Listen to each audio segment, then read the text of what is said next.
distinguished members of the General Assembly. Namaste from Bharat.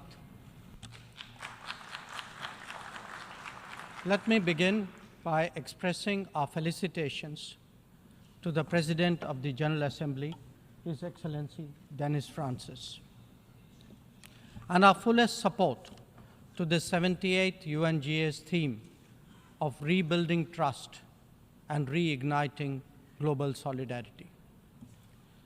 This is an occasion to take stock of our achievements and challenges, even while sharing our aspirations and goals.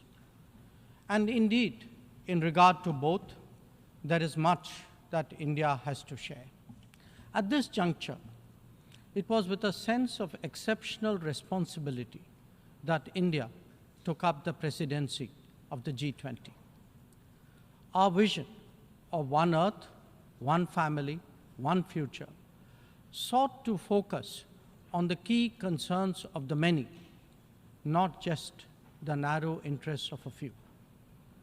In the words of Prime Minister Narendra Modi, it was to bridge divides, dismantle barriers, and sow seeds of collaboration that nourish a world where unity prevails over discord and where shared destiny eclipses isolation. The New Delhi G20 Leaders' Declaration articulates our collective ability to do so. Excellencies, friends, at a time when East-West polarization is so sharp and the North-South divide so deep, the New Delhi Summit also affirms that diplomacy and dialogue are the only effective solutions. The international order is diverse, and we must cater for divergences, if not differences. The days when a few nations set the agenda and expected others to fall in line are over.